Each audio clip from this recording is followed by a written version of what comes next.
চট্টগ্রামের উন্নয়ন কেউ বাধা দিয়ে রাখতে পারবে না। বিএনপি সামনের দিকে দেশকে এগিয়ে নিয়ে যাবে। সকল সময় বিএনপির প্রত্যেকটি নেতাকর্মী একটি কথা বলে থাকে যে আমাদের সকল রাজনৈতিক ক্ষমতার উৎস হচ্ছে বাংলাদেশের জনগণ। কাজেই জনগণের সমর্থন যেহেতু বিএনপির পক্ষে আছে, জনগণ যেহেতু বিএনপিকে সমর্থন দিয়েছে, জনগণ যেহেতু বিএনপির 31 দফাকে রায় দিয়েছে, সেই 31 দফার বাস্তবায়ন করাই হচ্ছে এখন আমাদের মূল পবিত্র দায়িত্ব। কারণ জনগণ যখন 31 দফার পক্ষে রায় দিয়ে দিয়েছে, এটি আর তখন 31 দফা বিএনপির নয়, এই 31 দফা হচ্ছে জনগণের দফা। কাজে জনগণের দফা পূরণ করার জন্য, জনগণের দফা বাস্তবায়ন করার জন্য বিএনপি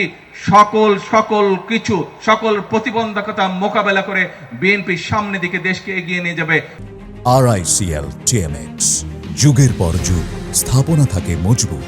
বিএনপি দেশের মানুষের ভাগ্যের পরিবর্তন, দেশের ভাগ্যের পরিবর্তনের জন্য কাজ করে যাবে। প্রিয় ভাই বোনেরা, আজকে এই অনুষ্ঠানে আসুন আমরা একটি প্রতিজ্ঞা করি, আমরা একটি শপথ গ্রহণ করি যে দেশের উন্নয়নের ক্ষেত্রে, দেশকে সামনে এগিয়ে নিয়ে যাওয়ার ক্ষেত্রে যারা প্রতিবন্ধকতা তৈরি করবে, দেশের মানুষের ভাগ্যের উন্নয়নের পথে যারা প্রতিবন্ধকতা তৈরি করবে, তাদেরকে আমাদের রুখে দাঁড়াতে হবে। আছেন আমার সাথে আপনারা?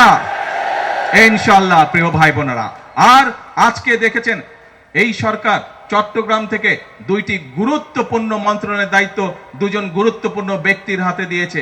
যেহেতু সরকারের চট্টগ্রামের দুইজন গুরুত্বপূর্ণ ব্যক্তি রয়েছে, ইনশাআল্লাহ চট্টগ্রামের উন্নয়ন কেউ বাধা দিয়ে রাখতে পারবে না।